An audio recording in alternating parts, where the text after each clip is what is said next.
سڵاو قوتابیانی خۆشەویست، مسرود خورشید فەرمانبەر لە سەرۆکاتی زانکۆی پۆلیتەکنیک و ئەندامی لیژنەی ڕاوێژکاری پڕکردنەوەی فۆرمی زانکۆڵای لە خزمەتتان نابین بۆ باسکردنی بەشێکی نوێ لە پەیمانگە تەکنیکیەکان بەشە پزیشکیەکان کە ئەویش بەشی ددانسازیە.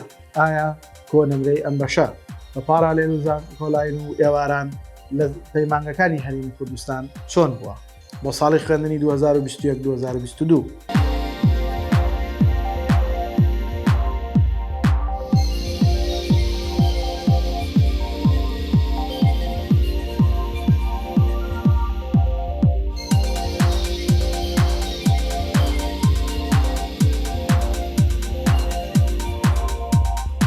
خۆشەویستانە، بینەری ڤیددیۆکانمان بن بۆ ئەوەی ئەو کۆنمرانەی ئێمە باسیەکەین وەکو بناغەیەک بەکاری بێنن لە کاتی پڕکردنەوەی فۆرمی زانکۆڵاین، تاوەکو بەرچاوڕوون بن هەر بەشێک کە ئاوات و ئارەزوو دڵخوازی خۆتانە بزانن کۆنمرەکەی لە دەوروبەری چەندایە. لە ساڵانە گۆڕانکاری لە کۆنمرەکان ڕوئەدات، بەڵام گۆڕانکاریی ئەو تۆنیەکە کاریگەریشی زۆری هەبێت، بۆیە لە کاتی هەڵبژاردننی هەر بەشێکە 3 بۆ 5 نمرە بەرزتر یان نزمتر حساباتی خۆتانی لەگەڵا بکەن تاوەکو بە دڵنیایەوە ئەو بەشانە هەڵبژێرن کە نزیکە لە کۆنمرەکەتان و ئاواتی دڵی خۆتانە.